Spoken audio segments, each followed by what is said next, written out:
खाकी वाली suicide mystery. एक पुलिस वाला आपके घर के बाहर खड़ा होता है तो आप सुरक्षित महसूस करते हैं, लेकिन पुलिस वाले ही अगर आत्महत्या करने लगे, एक के बाद एक खाकी वर्दी के बड़े बड़े अधिकारी सुसाइड करने लगे, उसमें आईपीएस जैसे अफसर हो, एएसआई जैसे अधिकारी हो, वो आत्महत्या कर ले, तो मानना पड़ेगा कि कुछ तो गड़बड़ है। पहली तस्वीर आप देख रहे हैं आईपीएस की। आईपीएस पूरन कुमार ने, आईपीएस वाई पूरन ने आत्महत्या कर ली डीजीपी पर आरोप लगाकर। आईपीएस शत्रुजीत पर आरोप लगाया कि ये जातिवादी हैं, इनके दबाव में आईपीएस पूरन कुमार ने आत्महत्या कर ली। आईपीएस पूरन कुमार के मामले की अभी जांच हो ही रही थी कि एक और सुसाइड हो गया। अगली तस्वीर देखिए जरा, दूसरी तस्वीर में आपको दिखाऊं। अब एक एएसआई ने आत्महत्या कर ली है। ये एएसआई कह रहा है जिन्होंने पहले आत्महत्या की आईपीएस पूरन कुमार कि ये परेशान कर रहे थे, ये भ्रष्टाचारी और जातिवादी थे, इसलिए इसने आत्महत्या कर ली है। खाकी वर्दी एक के बाद एक खुदकुशी कर रही है, ये डराने वाला है। अगली तस्वीर में आपको दिखाऊं। इसके बाद सियासतदानों की लंबी जमात पहुंची आईपीएस के घर, जिसमें राहुल गांधी हैं। राहुल गांधी आज आईपीएस के घर पहुंचे, उनकी पीड़ित पत्नी से मिले, श्रद्धांजलि दी उन्हें। इससे पहले भगवंत मान जा चुके हैं आईपीएस के घर। खुद हरियाणा के सीएम नायाब सिंह सैनी पहुंचे। दिल्ली के पूर्व डिप्टी सीएम मनीष सिसोदिया पहुंचे। चंद्रशेखर रावण भी आईपीएस के घर पहुंचे। चिराग पासवान भी आज आईपीएस के आवास पर पहुंचे, उनके परिवार और पत्नी से मिले। यानी कोई तो सुसाइड के पीछे बड़ी मिस्ट्री है और देश के अलग अलग शहरों में इंसाफ की मांग को लेकर प्रदर्शन भी हो रहा है, खुदकुशी को लेकर प्रोटेस्ट हो रहा है कि जांच हो और एक्शन हो। मुर्दाबाद मुर्दाबाद, जय भीम जय भीम जिंदाबाद जिंदाबाद, यूथ कांग्रेस जिंदाबाद जिंदाबाद जिंदाबाद। ये देखिए इतनी देर से मैं ये कह रहा हूँ कि एक दिन उस आईपीएस की जगह आप लोग भी हो सकते हो। उस दिन आप क्या करोगे? ऐसे ही उठा के भेजोगे लोगों को जमीन पर चलने वालों से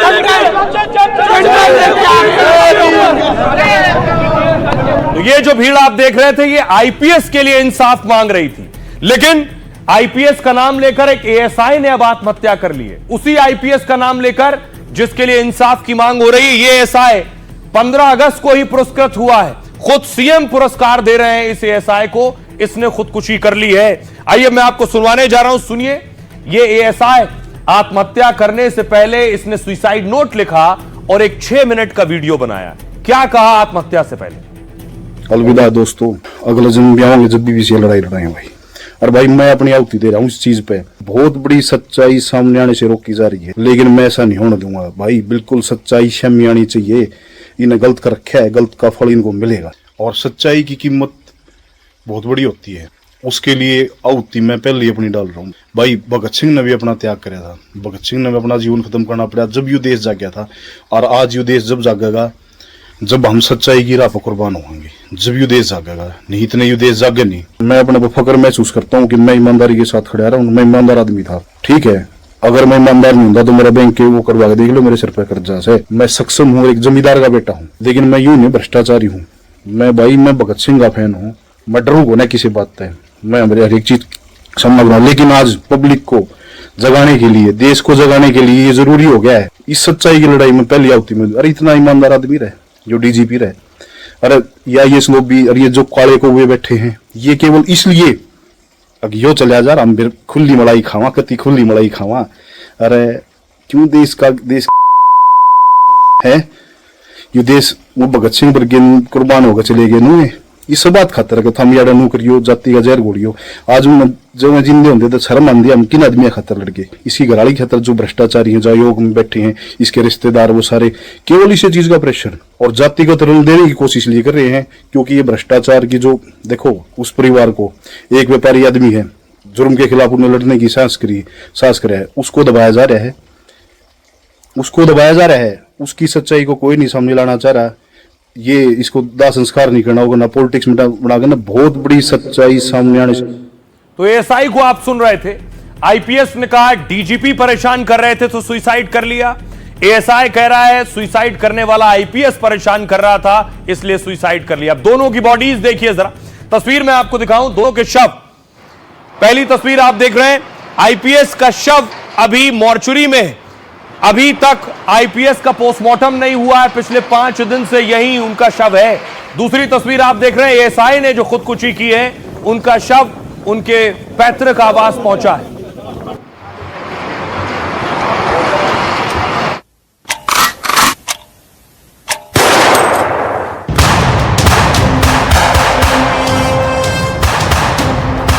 सात अक्टूबर एक आईपीएस अपने ही घर में बैठकर अपने सर्विस रिवॉल्वर से गोलियां चलाता है।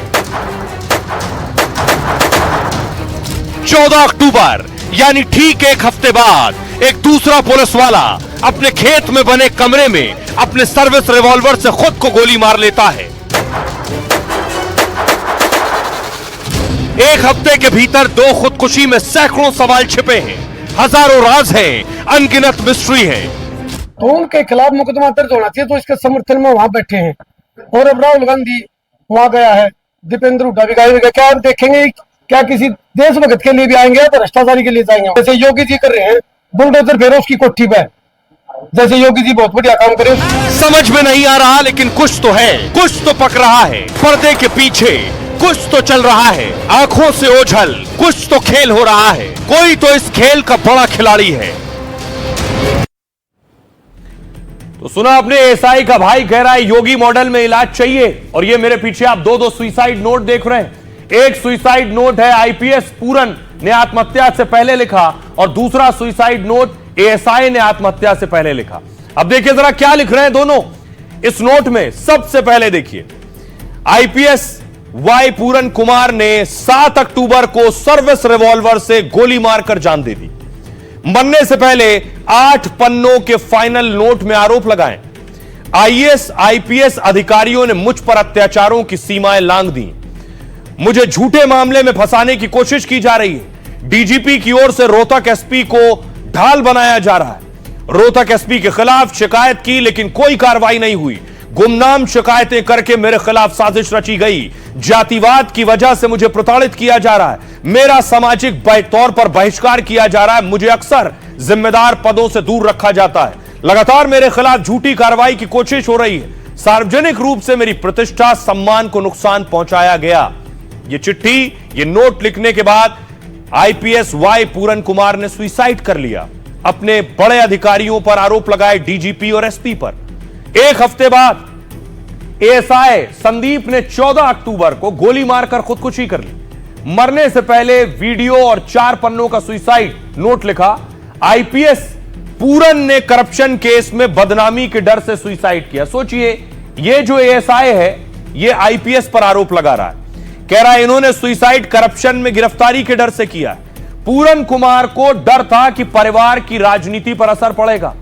डीजीपी बहुत ईमानदार आदमी है, आईएएस लॉबी उन्हें हटाना चाहती है। एएसआई ने सुसाइड से पहले कहा वो डीजीपी जिन पर इन्होंने आरोप लगाए वो ईमानदार आदमी है। आईपीएस पूरन के सामने ईमानदार अफसर एसपी नरेंद्र बिजाड़िया अड़े रहे। वो एसपी की तारीफ एएसआई कर रहा है जिन पर आईपीएस ने आरोप लगाए। आईपीएस पूरन भ्रष्ट था, जिसने सदर थाने के एक मर्डर में पैसे लिए। आईपीएस पूरन ने राव इंद्रजीत को बचाने के लिए 50 करोड़ की डील की। पूरन कुमार जिस दिन आईजी पोस्टेड हुए, कर्मचारियों की जाति देखी। पूरन कुमार का गनमैन सुशील लोगों को बुलाकर पैसे मांगता था। आईपीएस पूरन के घरवाली को भी डर था कि भ्रष्टाचार केस में ना आ जाएं। अब आपको सुनवाता हूं एएसआई संदीप ने सुसाइड से पहले, आत्महत्या से पहले क्या कुछ आरोप लगाए हैं, क्या कुछ बताया है आईपीएस पूरन के बारे में, जो एक हफ्ता पहले आत्महत्या कर चुके हैं। अपने परिवार को सबको बचाने के लिए सुसाइड की है। ये बात नहीं है कि भाई इसके साथ, अरे बड़ी बड़ी जात चल रही है, आदमी की लुगाई भी जेड़ा मुगी, तो लुगाई तो ही बुरा था भाई। इसकी घरवाली को भी डर है कहीं इसकी भी भ्रष्टाचार का भंडा ना फूट जाए। आयोग में बैठ के ने इनके घरवाले ने, इसके फादर ने, सब ने भ्रष्टाचार किया। इनकी भी जांच होनी चाहिए संपत्ति की भाई। इनको लाइसेंस नहीं मिल रहा, ये भ्रष्टाचार करेंगे। अरे एक जाति के नाम पर नहीं, सच्चाई सामने आनी चाहिए।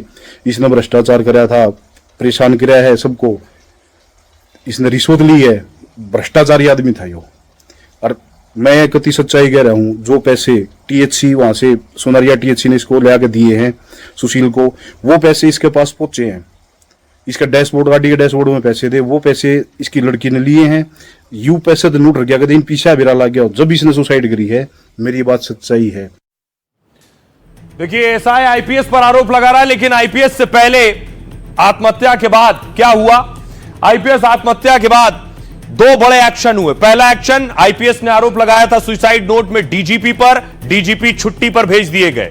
आरोप लगाया था एसपी रोहतक पर, एसपी रोहतक भी हटा दिए गए हैं। यह एक्शन हुआ है। अब नए डीजीपी आ गए। अगली तस्वीर में आपको दिखाऊं, ओपी सिंह नए डीजीपी हरियाणा के, जिन्होंने अपना पदभार संभाल लिया है।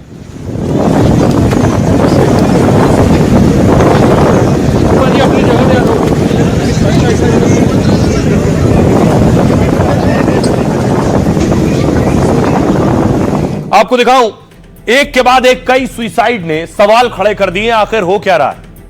लेकिन सवाल यह है कि एक्शन क्या हुआ है अब तक। दरअसल राज्य के डीजीपी शत्रुजीत कपूर को छुट्टी पर भेज दिया गया है। आईपीएस ओपी सिंह को एक्टिंग डीजीपी की जिम्मेदारी दे दी गई।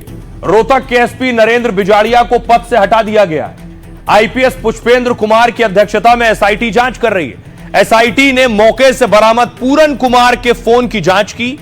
अभी तक पूरन कुमार की पत्नी ने उनका लैपटॉप नहीं दिया है। लैपटॉप में ड्राफ्ट सुसाइड नोट है, जिसे ईमेल किया गया था। इसके अलावा लैपटॉप में कई अहम सबूत हो सकते हैं। एसआईटी ने पूरन कुमार की पत्नी से लैपटॉप मांगा। पोस्टमार्टम नहीं होने के चलते मौत का सही कारण नहीं पता चला है। इसी बीच रोहतक में तैनात एएसआई संदीप लाठर ने खुदकुशी कर ली। पुलिस को संदीप का सुसाइड नोट और पिस्टल मिला। संदीप ने सुसाइड नोट में आईपीएस पूरन को भ्रष्टाचारी बताया। संदीप ने लिखा, आईपीएस पूरन ने भ्रष्टाचार छिपाने के लिए जान दी है। अब इस पर सियासत भी शुरू हो गई। आईपीएस की मौत के बाद सियासत शुरू हुई। पता चला वो दलित समुदाय से आते हैं। सियासतदान पहुंचने लगे। सबसे पहले देखिए, राहुल गांधी पहुंचे तो राहुल गांधी कह रहे हैं कि सिर्फ एक परिवार का मामला नहीं है, देश में करोड़ों दलित बहनें हैं, उनको गलत संदेश जाता है। चिराग कह रहे हैं परिवार की हर मांग पूरी की जाएगी और बिना किसी देरी के तेजी से कार्रवाई की जाएगी। परिवार को हर कीमत पर इंसाफ मिलेगा। भगवंत मान कह रहे हैं क्या यह कोई साजिश है कि गरीब परिवार के लोग अगर ऊंचे ओहदे पर पहुंचे तो उन्हें अपमानित किया जाता है। पूरन का परिवार इस हादसे में सदमे में। कार्रवाई ऐसी हो कि लोगों को यह महसूस होना चाहिए कि क्या वाकई इंसाफ हो रहा है। अभय चौटाला कह रहे हैं सीएम सैनी दोषियों को बचाने में लगे हैं। 7 दिन हो गए, सरकार ने अभी तक कोई कदम नहीं उठाया। पिछले दिनों चौटाला ने विवादित बयान दिया था, कहा था कोई मर गया तो क्या करें। सीएम कह रहे हैं सरकार इसकी गहराई से जांच करवाएगी और दोषी को सजा दिलाएगी। दोषी चाहे कितना भी प्रभावशाली क्यों ना, उसे बख्शा नहीं जाएगा। सुनिए जरा सियासतदानों को वो क्या कह रहे हैं। आप कितने भी सक्सेसफुल हो, कितने भी इंटेलिजेंट हो, कितने भी कैपेबल हो, अगर आप दलित हो, आपको दबाया जा सकता है, आपको कुचला जा सकता है, आपको फेंका जा सकता है, और यह हमारे लिए एक्सेप्टेबल नहीं है।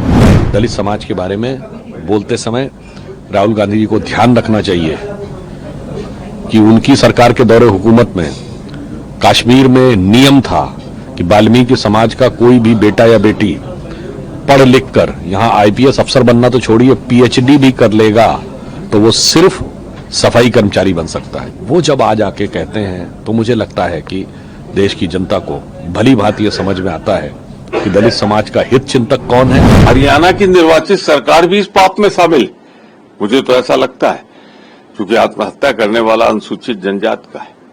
ये आपकी मानसिकता अनुसूचित जात के खिलाफ, शेड्यूल कास्ट शेड्यूल ट्राइब के खिलाफ क्यों है?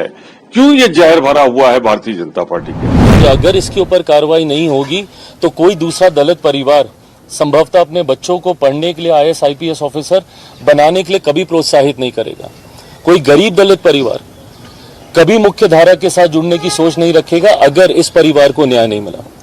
इस परिवार को न्याय मिलेगा, ये मैं विश्वास दिलाता हूं प्रधानमंत्री जी की तरफ से, गृह मंत्री जी की तरफ से। इंपॉर्टेंट आईजी ऑफिसर, रेंज का ऑफिसर है, एडीजीपी हैं, उन्होंने सुसाइड की है।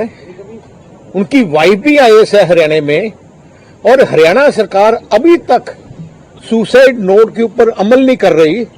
ये तो clear cut protection bye certain people in the powers है वह संवेदनशील मुद्दा है, ब्यूरोक्रेसी का मुद्दा है, इस पर राजनीति नहीं होनी चाहिए। बाबा साहब अंबेडकर साहब के द्वारा, संविधान के द्वारा जो हम सांसदों के नियम और कानून बनाएंगे, उसमें इस प्रक्रिया को बगैर राजनीति के चलने देना चाहिए। अब एक बड़ा सवाल यह है कि एक तरफ आईपीएस ने सुसाइड किया, उसके बाद एएसआई ने सुसाइड किया, इन दोनों में आपस में लिंक क्या है? एक सवाल जहन में यह आ रहा है, तो मैं आपको बताता हूं दोनों में कनेक्शन क्या है। आईपीएस पूरन की खुदकुशी के ठीक एक हफ्ते बाद एएसआई संदीप ने सुसाइड किया। आईपीएस ने कई अधिकारियों पर भ्रष्टाचार के आरोप लगाकर सुसाइड किया। अब एएसआई संदीप ने आईपीएस पूरन को भ्रष्टाचारी बताकर अपनी जान दे दी। आईपीएस पूरन और एएसआई संदीप की सुसाइड का रिश्ता 6 अक्टूबर से जुड़ा है। कैसे? 6 अक्टूबर को एएसआई संदीप ने पूरन कुमार के गनमैन को दरअसल गिरफ्तार किया था। एएसआई संदीप ने गनमैन सुशील को 2.5 लाख की रिश्वत लेते हुए पकड़ा था। पूछताछ में सुशील ने बताया कि उसने शराब कारोबारी से पैसे लिए थे। सुशील ने बताया था कि आईजी पूरन कुमार के कहने पर रिश्वत ले रहा था। दरअसल शराब ठेकेदार को एक गैंगस्टर ने धमकाया था और पैसे मांगे। शराब ठेकेदार ने मामले में आईपीएस पूरन से मुलाकात कर मदद मांगी थी। गनर ने बयान दिया था कि उसने आईपीएस पूरन के कहने पर पैसे लिए। आईपीएस पूरन के गनर सुशील के कबूलनामे की वीडियो रिकॉर्डिंग भी की गई। रोहतक एसपी ने भी बयान दिया कि केस में आईपीएस पूरन का नाम आ रहा है। गनर की गिरफ्तारी के अगले दिन आईपीएस पूरन कुमार ने सुसाइड कर लिया। क्या यह महज इत्तेफाक है कि गनर गिरफ्तार होता है, अगले दिन आईपीएस सुसाइड कर लेते हैं? अब बहुत से सवाल उठ रहे हैं, सिर्फ आईपीएस पर नहीं, एएसआई के सुसाइड पर भी सवाल है। देखिए जरा सवाल क्या है। पहला सवाल यह है कि गनर की गिरफ्तारी के अगले दिन आईपीएस ने सुसाइड क्यों किया? दूसरा सवाल यह है कि क्या गनर किसी खास मकसद से 5 सालों से आईपीएस पूरन के साथ था? एएसआई संदीप ने आईपीएस पूरन पर भ्रष्टाचार के आरोप आखिर अब क्यों लगाए, पहले क्यों नहीं लगाए थे? एएसआई की तैनाती साइबर सेल में थी तो गनर की गिरफ्तारी कैसे हुई? पांचवा सवाल, कहीं डीजीपी और एसपी का करीबी तो नहीं था एएसआई संदीप? एक ये भी सवाल है, इसीलिए उनकी तारीफ कर रहा है और आईपीएस पूरन को जिम्मेदार ठहरा रहा है। छठा सवाल, एएसआई संदीप ने आखिर खुद आत्महत्या क्यों कर ली? आईपीएस पूरन तो पहले सुसाइड कर चुके थे, अब किसी बात का डर खौफ नहीं, आरोप भी लगा सकता था, लेकिन उसने सुसाइड क्यों किया? सातवां सवाल, आईपीएस पूरन के परिवार वाले एसआईटी को लैपटॉप क्यों नहीं सौंप रहे हैं? क्योंकि बार बार पुलिस कह रही है कि आईपीएस का लैपटॉप दिया जाए, क्योंकि आईपीएस ने आत्महत्या की तो दावा यह उसी लैपटॉप से सुसाइड नोट लिखा। पुलिस यह जांच करना चाहती है क्या उसी लैपटॉप से सुसाइड नोट लिखा गया, क्योंकि वो टाइप किया गया था। आइए सुनिए जरा एएसआई संदीप क्या आरोप लगा रहा है। एक वरिष्ठ पुलिस अफसर जिसने सदर थाना मर्डर में इसने पैसे लिए, इसने राव इंद्रजीत को निकालने के लिए 50 करोड़ की डील कर रखी थी। जहां पे एक ईमानदार पुलिस अफसर जो इसके सामने अड़ा वो नरेंद्र बिजानिया था, जहां पे इन्होंने कभी भी इतने दिन पोस्टिंग रही, कोई भी इनको भ्रष्टाचारी तो छोड़ो भाई सब, मतलब यो आदमी तो इस आदमी था ईमानदार, अपनी तनख्वाह में गुजारा करनी है। इसने जो भला उसका दम मुलाजिमा का भला कराया, लेकिन आईजी जिस दिन तक पोस्टिंग होया उससे दिन तय इन्हें क्या कराया, इन अपने जातिवाद पे देखा भैया इस ऑफिस में जाति के इनको हटाओ, इनको हटाओ, इनको हटाओ, अपना ले जो करप्ट आदमी छाट छाट कर वो लगाने स्टार्ट कर दिए। उन आदमियों ने क्या कराया, फाइल जिनका उन्होंने बेरा था भाई इस फाइल में कोई क्लेरिकल मिस्टेक है, कोई जिमनी रहेगी, कोई और चीज रहेगी, वह चीज करके न मुलाजिम बुलाए, टॉर्चर करें, पीछे मांगे। हाँ, महिला पुलिस कर्मियों का भी ट्रांसफर के नाम पे यौन शोषण हुआ वहां पे। इनकी जब सीडीआर आईपीडीआर चेक करी जाओगी आपको कंफर्म हो जाएगा। मेरी बात तो में सच्चाई है, मैं झूठ नहीं बोल रहा किसी बात पे, होगी बेहतरी। और आइए आपको जल्दी से आईपीएस और एएसआई के बारे में बताऊं कहां से ताल्लुक रखते थे। दरअसल 2001 बैच के आईपीएस अधिकारी थे Puran Kumar. Police training college Rohtak में आईजी के पद पर तैनात थे। इस साल अप्रैल से सितंबर रोहतक रेंज के आईजी रहे। 29 सितंबर को रोहतक रेंज के आईजी पद से हटाया गया था उन्हें। वाई पूरन कुमार मूल रूप से आंध्र प्रदेश के रहने वाले थे। पत्नी हरियाणा में ही आईएएस हैं। साले आम आदमी पार्टी के विधायक हैं। 7 अक्टूबर को अपने घर में खुदकुशी की मौत से पहले 8 पन्ने का सुसाइड नोट लिखा। अब बात संदीप की। संदीप कुमार लाठर हरियाणा पुलिस में असिस्टेंट सब इंस्पेक्टर थे। 1 साल से रोहतक के साइबर सेल में तैनाती थी। 15 अगस्त को सीएम ने सम्मानित किया था। जींद के जुलाना के रहने वाले थे संदीप लाठर। 5 बहनों का इकलौता भाई था। पिता हरियाणा पुलिस में इंस्पेक्टर थे और पिता ने भी संदीप के खुदकुशी की थी। आईपीएस पूरन के गनर सुशील को गिरफ्तार किया। 14 अक्टूबर को अपने खेत में बने कमरे में खुदकुशी की। मरने से पहले 6 मिनट का वीडियो बनाया और 4 पन्ने का सुसाइड नोट भी लिखा। आइए अब आपको सुनवाता हूं एएसआई संदीप का परिवार क्या कह रहा है। अपने बच्चा कहते को मुड़वा गया इसने, इस पर दबाव इतने डाले इन लोगों ने। हत्या जी को मरवाया गया इन लोगों ने, इतना दबाव डाला। ईमानदार किसी भी में कम, मगर ईमानदार आदमी होगा उसके आज के दिन कोई जिंदगी नहीं थी। कहीं किसी में कम देख लो, पुलिस में देख लो, स्वास्थ्य विभाग में देख लो, ग्राम पंचायत में देख लो, सारे जी तक वहां गए हैं। इनके समर्थक का सारा केस दर्ज होना चाहिए जी। इसका घरवाली को अंदर करेंगे जब हम इसमें दाह संस्कार कराएंगे जी। हम तो मांग नो करा देखो जी, जब इन्होंने उसका संवार रख दिया तो हम इसका यहाँ रखेंगे जी। जो इसके समर्थक वहां गए हैं, इनके समर्थक का सारा केस दर्ज होना चाहिए जी। इसका घरवाली को अंदर करेंगे जब हम इसमें दाह संस्कार कराएंगे जी। और आइए खबरों में आगे बढ़ते हैं। अब आपको लिए चलता हूं बिहार। बीजेपी की पहली लिस्ट में आखिर किस किस का नाम आया है आपको बताऊं, उससे पहले जरा देखिए मैथिली ठाकुर बीजेपी में शामिल हो गई हैं। यह आज की तस्वीर है जिस वक्त वो बीजेपी में शामिल हुई।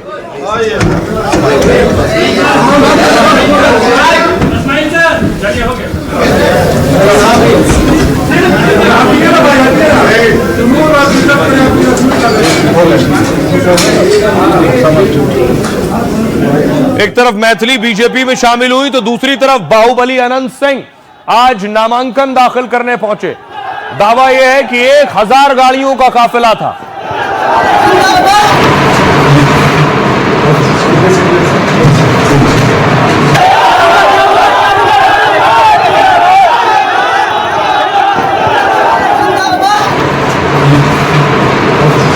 दूसरी तरफ जेडीयू के एक एमएलए नाराज जो कि सड़क पर बैठ गए, वहीं धरना देने लगे।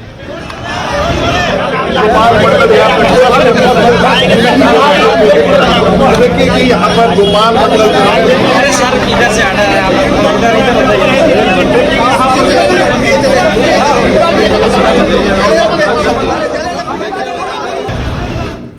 और सीट शेयरिंग के बाद अभी महागठबंधन फैसला नहीं कर पाया।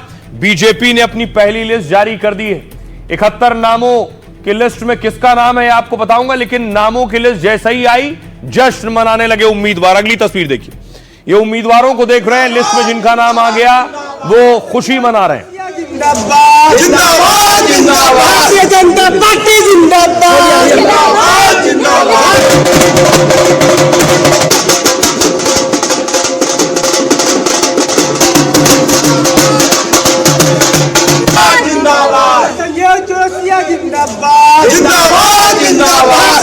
आइए अब आपको बताता हूं कि बीजेपी की नई लिस्ट में कौन सा नाम है और किसका पत्ता कट गया है। देखिए जरा, बीजेपी की जो नई लिस्ट है उस लिस्ट में जो नाम सामने आए हैं वो मैं आपको बताऊं।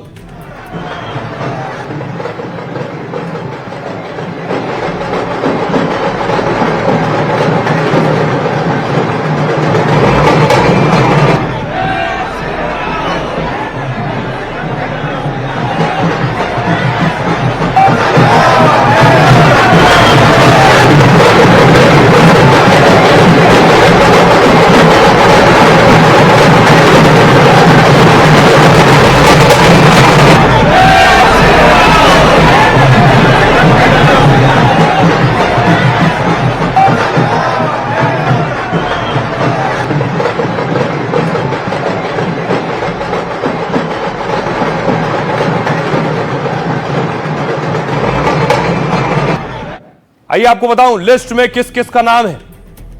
तो इस लिस्ट में बीजेपी की पहली लिस्ट में 71 उम्मीदवारों के नाम हैं। दोनों डिप्टी सीएम का नाम पहली लिस्ट में शामिल है। 2 पूर्व डिप्टी सीएम को भी पार्टी ने उतारा है। 13 मंत्रियों की पहली लिस्ट में मौका मिला और पहली लिस्ट में 9 महिला उम्मीदवारों को टिकट मिला। सम्राट चौधरी तारापुर सीट से पहली बार लड़ेंगे चुनाव। सम्राट चौधरी, सम्राट के पिता यहां से 3 बार चुनाव जीत चुके हैं। सम्राट की माताजी भी इस सीट से विधायक रह चुकी हैं। सम्राट पहले परबत्ता सीट से विधायक चुने गए। अगला नाम है विजय सिन्हा, लखीसराय से 4 बार विधायक रह चुके हैं। 2005, 2010, 2015, 2020 में यहां से जीते। कांग्रेस उम्मीदवार को 10,000 से ज्यादा वोट यहां मिले। अगला नाम है मंगल पांडे, सीवान से। स्वास्थ्य मंत्री मंगल पांडे अभी एमएलसी हैं। बिहार बीजेपी के अध्यक्ष भी रह चुके हैं। पहली बार विधानसभा का चुनाव लड़ेंगे। अगला नाम है दानापुर से रामकृपाल यादव। रामकृपाल यादव पहली बार विधानसभा चुनाव लड़ेंगे।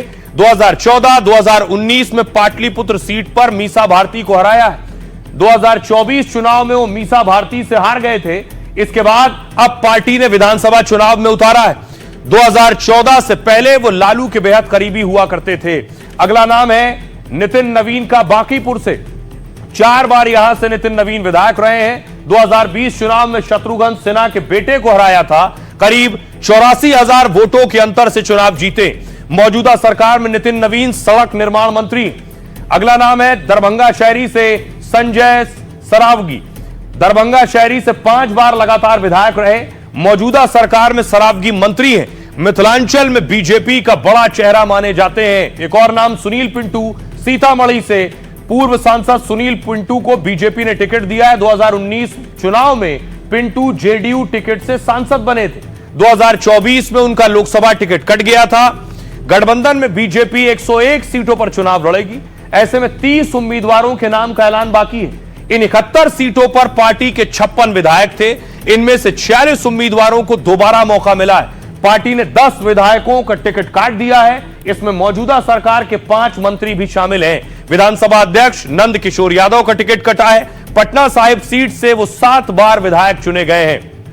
आइए आपको सुनवाता हूं, सुनिए जरा टिकट बंटवारे के बाद सियासतदान क्या कह रहे हैं। कि एनडीए सभी 243 सीटों पे शानदार तरीके से चुनाव लड़ेगा और बिहार की जनता ने अपना मन बना लिया है कि ये अमृत काल का बिहार का पहला चुनाव है। अब इस अमृत काल में जो माननीय प्रधानमंत्री जी ने कहा था ना कि भारत के 75 वर्ष से लेकर 100 वर्ष तक का समय अमृत काल है, इस अमृत काल में किसी विष बेल को दोबारा पनपने का कोई अवसर या कोई ख्वाब साकार करने बिहार की जनता नहीं देने जा रही। एनडीए गठबंधन पूरे तौर पर एक है और जिस प्रकार से हमारी सीटों की घोषणा हुई है, आज रात तक बाकी सीटों के बारे में भी फाइनल निर्णय हो जाएगा और मुझे पूरा विश्वास है कि हम 200 के ऊपर का आंकड़ा निश्चित तौर पर इस विधानसभा चुनाव में प्राप्त करेंगे। जब डिसीजन हो गया है तब फिर जदयू के सीट पर कोई दूसरा क्यों सिंबल दे रहा है, और हम उनसे सहमत होते हुए हम भी जो बोध गया से पार्टिकुलर नेता का जो सीट मिला है वहाँ और मखदूमपुर से जो सीट मिला है वहाँ भी हम अपना लोगों को सिंबल दे रहे हैं। मैं भारतीय जनता पार्टी के निर्णय के साथ, भारतीय जनता पार्टी ने मुझे बहुत कुछ दिया है, मुझे पार्टी से कोई शिकायत नहीं है। पार्टी में नई पीढ़ी का स्वागत है, अभिनंदन है। पटना साहिब विधानसभा क्षेत्र के लोगों ने मुझे लगातार 7 बार विजयी बनाया है। मैं आपको दावा करता हूं 25,000 से ऊपर से चुनाव जीतेंगे हम लोग, और हो सकता है 25 का एक रिकॉर्ड भी बना दें कि तारापुर में उतने वोटों से कोई नहीं जीता है। एनडीए गठबंधन के प्रत्याशी के रूप में भारतीय जनता पार्टी के कमल छाप से फिर से सेवा करने का मौका तीसरी टर्म में तीसरी बार पार्टी ने जो दिया है, साधुवाद देते हैं। ये तो मैंने पहले दिन कहा था 142 पे लड़ रहे। एक ही प्लान था कि निशांत को एंट्री मत होने दो। ये पूरी साजिश थी, एक लोग नहीं कई लोग इस साजिश में थे वहां। तो रही अब आपको दिखाऊं, इधर एक तरफ लिस्ट आई, दूसरी तरफ मैथिली ठाकुर आज मीडिया के सामने आई और सार्वजनिक रूप से बताया कि वो बीजेपी में शामिल हो रही हैं। छठी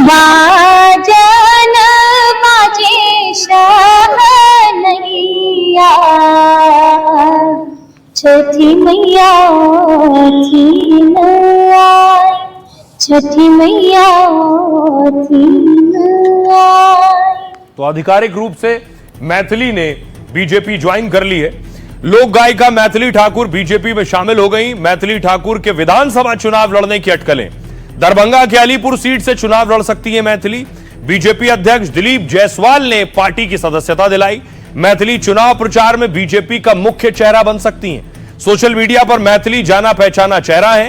5 सालों से वो सोशल मीडिया पर सुर्खियों में भाइयों के साथ मिलकर गीतों के वीडियो यूट्यूब पर अपलोड करती थी। यूट्यूब पर उनके 5 मिलियन से अधिक सब्सक्राइबर हैं। इंस्टाग्राम पर उनके 6.4 मिलियन फॉलोअर्स हैं। मैथिली ठाकुर बिहार के मधुबनी से ताल्लुक रखती हैं। उनकी परवरिश और पढ़ाई लिखाई दिल्ली से हुई है। काफी समय से दिल्ली के नजफगढ़ में रह रही हैं। उनके पिता रमेश ठाकुर भी संगीतकार रहे। इस वजह से उनके घर में हमेशा से संगीत का माहौल रहा। मैथिली के लोक गीतों, शास्त्रीय गायन और भजन के कई एल्बम आ चुके हैं।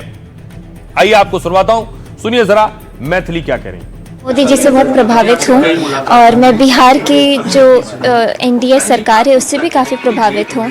एज अ यूथ मैं उन्हें बहुत पसंद करती हूँ, तो बस यही है कि उनका साथ देने आई हूँ। मैथिली ठाकुर युवा हैं और मैथिली ठाकुर एक प्रतिभा, जिनके अंदर प्रतिभा आपने देखा, कभी आपने जो 2 लाइन गाना भी सुना छठ मैया का, तो मुझे लगता है कि ये बिहार की बेटी, मिथिला की बेटी, जो पूरी दुनिया में बिहार और मिथिला का नाम रोशन कर रही है, तो हम बिहार के लोग भी इनको जितना प्रोत्साहित कर सकते हैं, आगे बढ़ा सकते हैं, ये हमारी जिम्मेवारी बनती है। दूसरी तरफ देखिए क्या हुआ। एक तरफ एनडीए में सीटों का बंटवारा भी हो गया और पहली लिस्ट भी आ गई, नामांकन भी शुरू हो गए। लेकिन महागठबंधन में देखिए बीती रात सिंबल बांटे गए। यह खबर आई कि अभी सीटों का बंटवारा तो हुआ नहीं है, लालू प्रसाद यादव ने सिंबल बांटने शुरू कर दिए। इस खबर आने के बाद, तस्वीरें आने के बाद खुशी और जश्न शुरू हो गया कि सीट बंटवारे से पहले ही सिंबल मिल रहे हैं। ये देखिए उम्मीदवारों में खुशी आ गई। लेकिन कुछ देर बाद ही देखिए क्या हुआ कि जो सिंबल बांटे गए थे वो बुला बुला कर वापस ले लिए गए।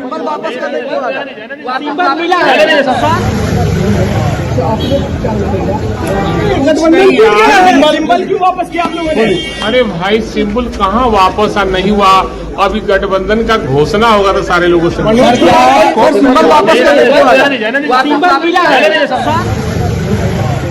तो सवाल यह है, विरोधी पूछ रहे हैं क्या महागठबंधन में सब कुछ ठीक नहीं है। महागठबंधन में दिल्ली से पटना तक बैठकें हुई, लेकिन अब तक सीटों को लेकर तकरार जारी है। समझौते के बावजूद लालू ने पटना में सिंबल बांट दिए। कांग्रेस ने तेजस्वी से इसको लेकर शिकायत की। इसके बाद तेजस्वी ने बांटे सिंबल वापस ले लिए। दिल्ली में राहुल से बिना मिले ही तेजस्वी को लौटना पड़ा। वीआईपी पार्टी अध्यक्ष मुकेश सहनी भी दिल्ली पहुंचे, लेकिन कांग्रेस आलाकमान से उनकी मुलाकात नहीं हो सकी। सूत्रों के मुताबिक आरजेडी 135 सीटों पर लड़ सकती है।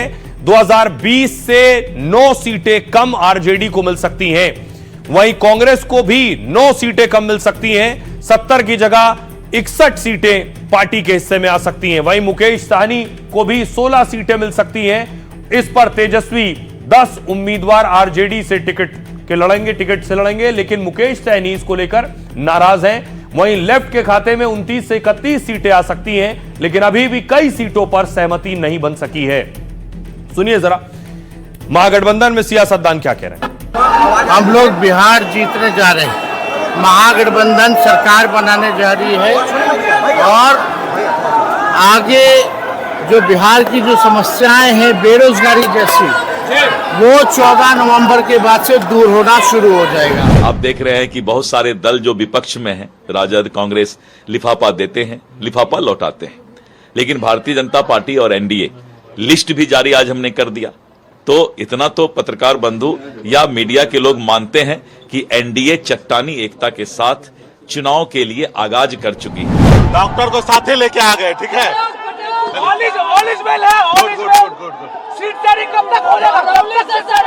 कल घोषणा हो जाएगा या परसों हो जाएगा, कल ही शाम तक होगा। नाराजगी नहीं है, कोई नाराजगी नहीं है।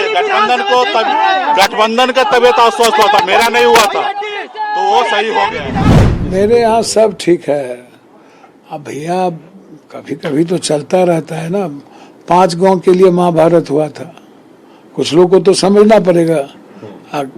खिखर भोकी से तो कोई कांग्रेस कभी दुनिया में, जब नरेंद्र मोदी जी कांग्रेस मुक्त कर रहे थे, कभी कभी कुछ लोग सपना देखने लगते हैं कांग्रेस मुक्त करने के लिए।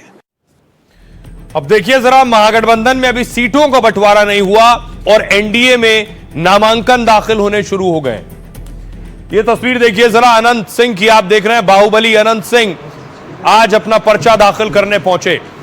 लेकिन पर्चा दाखिल करने से पहले लाव लश्कर देखिए जरा, अगली तस्वीर में आपको दिखाऊं। बड़ा गाड़ियों का काफिला था अनंत सिंह के साथ, बड़ी भीड़ थी।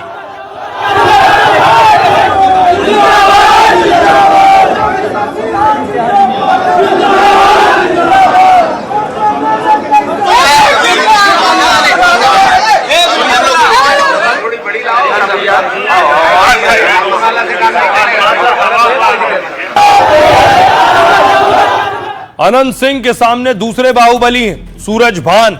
ये अनंत सिंह के सामने चुनाव लड़ेंगे सूरज भान। कड़ा मुकाबला होगा दो बाहुबलियों के बीच। देखिए जरा क्या होगा जब दो बाहुबली आमने सामने होंगे। बाहुबली अनंत सिंह ने जेडीयू टिकट पर पर्चा भरा है। नामांकन के दौरान 1000 गाड़ियों का काफिला निकला। मोकामा सीट से अनंत सिंह ने एक बार फिर नामांकन किया। अनंत सिंह ने ओपन जीप पे सवार होकर नॉमिनेशन के लिए पहुंचे। मोकामा सीट पर अनंत सिंह का सिक्का चलता है। अनंत सिंह छोटे सरकार के नाम से मशहूर है। 2005 से 2020 तक अनंत सिंह यहां से लगातार जीतते रहे। 2020 चुनाव में अनंत की पत्नी आरजेडी टिकट पर चुनाव जीती। बाहुबली अनंत सिंह पर कई गंभीर मामले में केस दर्ज। आर्म्स एक्ट में एक मामले में 10 साल की सजा हुई। इसके बाद अनंत सिंह की विधायकी चली गई। हत्या की कोशिश सहित कई गंभीर मामलों में मुकदमे दर्ज हुए। 2015 चुनाव के दौरान अनंत सिंह ने जेल से ही चुनाव जीता। निर्दलीय उम्मीदवार के तौर पर अनंत ने जीत दर्ज की थी।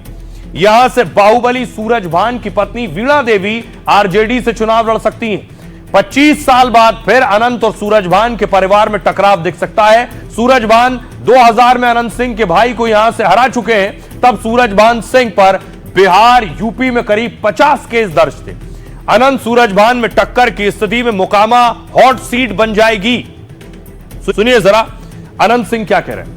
तो बोल रहे हैं 1 लाख मार्जिन देंगे। 1 लाख मार्जिन रहेगा। हाँ, जमानत जब्त हो जाएगा विरोधी के। सूरज भान और उनके परिवार का भी चर्चा है कि हाँ, तो चर्चा पर पहले लड़े हैं, आज चर्चा नहीं है। लड़ते लड़ते दम फूलल है। बाहर में आप लोग जानते हो भान अभी लड़ रहे हैं, तलवार सब दिने लड़े हैं।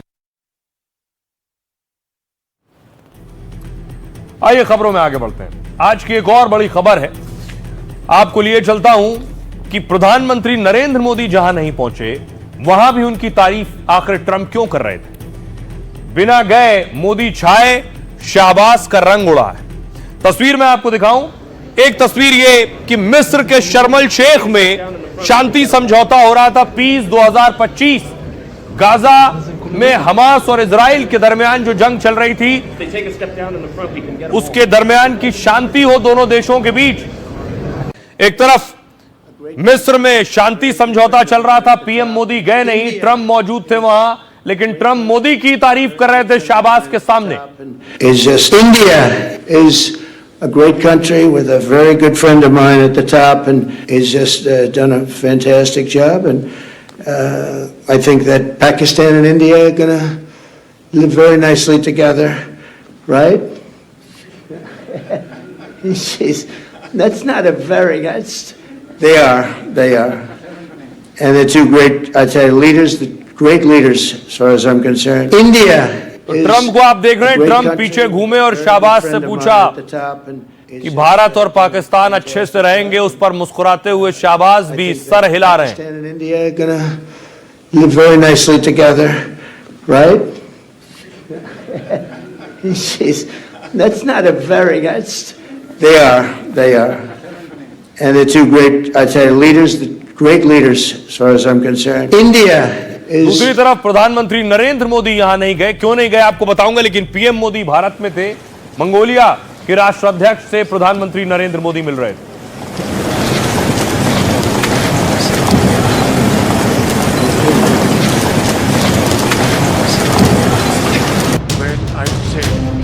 ट्रंप से मिलने शाहबाज दौड़े दौड़े मिस्र पहुंच गए, इस उम्मीद में कि ट्रंप के खास बनेंगे तो भारत से ज्यादा पूछ और पहुंच होगी। लेकिन शाहबाज के सामने ही ट्रंप ने मोदी की जमकर तारीफ कर दी। मंच से ट्रंप भारत और मोदी का गुणगान कर रहे थे और शाहबाज का चेहरा देखने लायक था।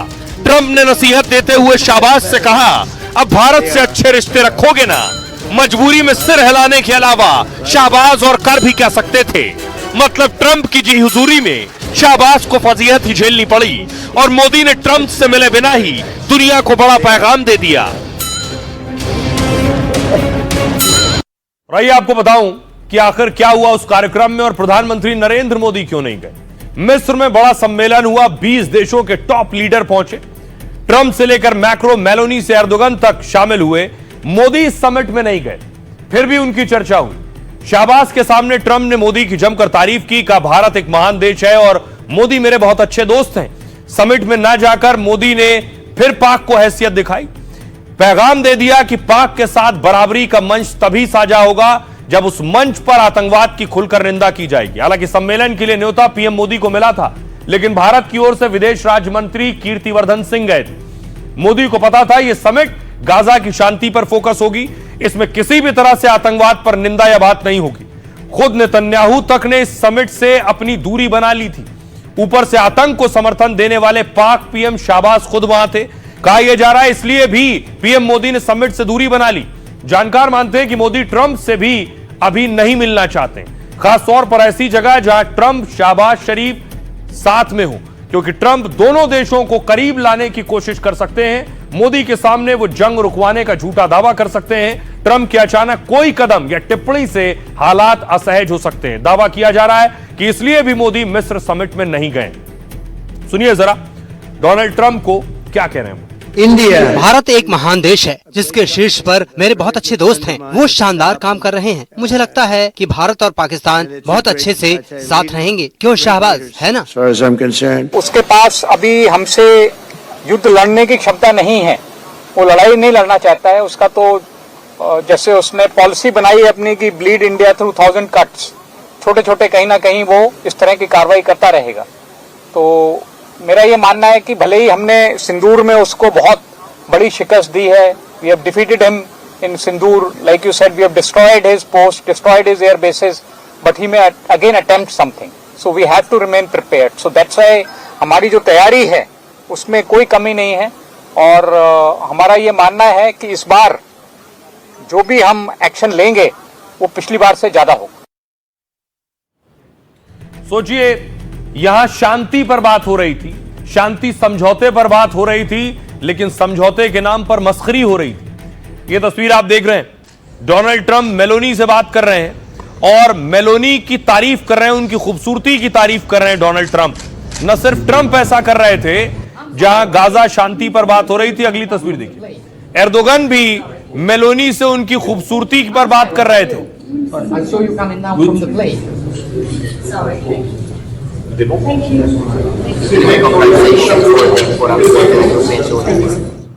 अब आइए आपको बताऊं इस शांति समझौते में आखिर क्या हो रहा था। समिट में 20 वर्ल्ड लीडर में मेलोनी अकेली महिला थी। मेलोनी ने शुरू से ही गाजा में शांति की अपील की थी और इजराइल हमास से कई जंग रोकने की मांग की, इसलिए गाजा शांति सम्मेलन में वो भाग लेने पहुंची। समिट का मकसद था गाजा में जारी संघर्ष समाप्त करना और मिडिल ईस्ट में स्थायी शांति का रास्ता तलाशना, लेकिन समिट में गंभीर बातों से ज्यादा मस्ती मजाक हो रहा था। सबसे पहले देखिए ट्रंप क्या कह रहे थे। ट्रंप ने कहा, मेलोनी आप नाराज तो नहीं होंगी अगर मैं कहूं कि आप खूबसूरत हैं, है ना? क्योंकि आप वास्तव में खूबसूरत हैं। अगर अमेरिका में किसी महिला को खूबसूरत कहते हैं तो आपका राजनीतिक करियर खतरे में पड़ सकता है, लेकिन मैं ये जोखिम उठाऊंगा। दूसरी तरफ देखिए तुर्की के राष्ट्रपति एर्दोगन क्या कह रहे थे। एर्दोगन मेलोनी से कह रहे हैं, आप बहुत अच्छी लग रही हैं, लेकिन मुझे आपकी स्मोकिंग छुड़वानी होगी। स्मोक फ्री वर्ल्ड के लिए आप स्मोकिंग छोड़ दीजिए। इसके बाद फ्रांस के राष्ट्रपति इमैनुअल मैक्रो कह रहे हैं, मेलोनी से यह लगभग नामुमकिन है, मतलब मेलोनी बिना स्मोकिंग के नहीं रह सकती। मेलोनी ने कहा, मुझे यह बात बखूबी पता है, लेकिन अगर मैंने स्मोकिंग छोड़ दी तो शायद मैं कम सामाजिक हो जाऊंगी और मैं किसी को मारना नहीं चाहती। सुनिए जरा, अब इन नेताओं को सुनिए वो क्या कह रहे हैं। यहाँ एक युवा और खूबसूरत लीडर भी है। अगर अमेरिका में किसी महिला को खूबसूरत कहते हैं तो आपका राजनीतिक करियर खतरे में पड़ सकता है, लेकिन मैं ये जोखिम उठाऊंगा। मेलोनी, आपको बुरा तो नहीं लगेगा ना, क्योंकि आप वाकई खूबसूरत हैं। Where is she? There she is. Meloni, आप बहुत अच्छी लग रही हैं, लेकिन मुझे आपकी स्मोकिंग छुड़वानी होगी।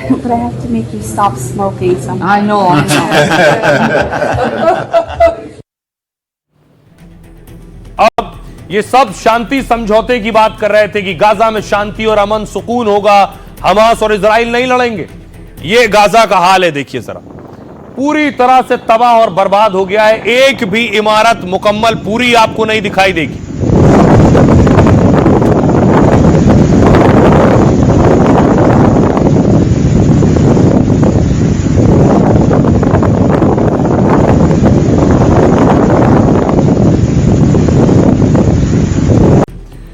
जिस गाजा में शांति का ट्रंप ने ऐलान कर और हस्ताक्षर किए, उसी गाजा से कत्लेआम की दहलाने वाली तस्वीरें आई। कुछ फिलिस्तीनी युवकों को हथियारबंद लोग घुटनों के बल बिठाते हैं, उन्हें गद्दार यानी इजराइल का साथ देने वाला बताते हैं और फिर लाइन में बैठे सभी लोगों को गोलियों से भून देते हैं। दावा है कि इजराइल का साथ देने के शक में हमास ने खूनी खेल खेला है। हमास की गोलीबारी से शांति समझौते पर गंभीर सवाल उठ रहे हैं। समझौते के तहत गाजा को पूरी तरह हथियार मुक्त किया जाएगा, लेकिन हमास की नई तस्वीर दिखा रही है कि वो हथियार नहीं छोड़ रहे हैं। जानकारी मानते हैं कि हमास किसी कीमत पर सत्ता नहीं छोड़ना चाहता। भले ही बंधक छोड़ दिए और शांति समझौते पर दुनिया में चर्चा है, लेकिन खबर है कि हमास के करीब 7,000 लड़ाके फिर सक्रिय हो गए। इनका मकसद गाजा के उन इलाकों पर दोबारा कब्जा करना है जिन्हें लंबे ऑपरेशन के बाद हाल में इजरायली सेना ने छोड़ा है। दावा किया जा रहा है कि हमास ने अपने लड़ाकों को संदेश दिया है, हम गाजा को अपराधियों और इजरायली सहयोगियों से साफ करेंगे। सभी लड़ाकों को 24 घंटे में अपनी तय जगह पर पहुंचना है। तो क्या हमास किसी बड़े हमले या कार्रवाई की तैयारी में है? गाजा में 2 साल के भीषण युद्ध और हमलों से हमास कमजोर हो गया, लेकिन वो खत्म नहीं हुआ। क्या वो फिर लड़ाके तैयार कर रहा है? सुनिए जरा डिफेंस एक्सपर्ट क्या कह रहे हैं। के भी बीच में छोटे छोटे ग्रुप्स हैं और वो चाहते हैं कि उनको बढ़त मिले, उनको हुकूमत में ज्यादा हक मिले। तो इस समय जो हमास की पोजीशन है वो कमजोर तो है ही। हमास है ये अपनी हुकूमत इतनी जल्दी नहीं छोड़ेगा, ना ये हथियार डालेगा। पहला जो फेज था वो मुकम्मल हो गया है, पर दूसरा फेज जो है हमास को डिसआर्म करना, हमास को गाजा से निकालना, वो मुझे नहीं लगता मुमकिन होगा। वहां पेच जरूर फंसेगा और आप देखेंगे कि जैसे जैसे बात आगे बढ़ती है तो हमास और भी कठोर उसका रवैया होगा। और इस बीच बड़ी खबर आ रही है, आपको बता दें, राजस्थान के जैसलमेर में सवारियों से भरी बस में आग लग गई। आग में झुलसकर 19 लोगों की मौत हो गई है। 16 घायलों को अस्पताल में इलाज के लिए भेजा गया है। हादसे के वक्त बस में 50 से ज्यादा लोग सवार थे। बस की तस्वीर आप देख रहे हैं, जैसलमेर से जोधपुर जा रही थी ये बस।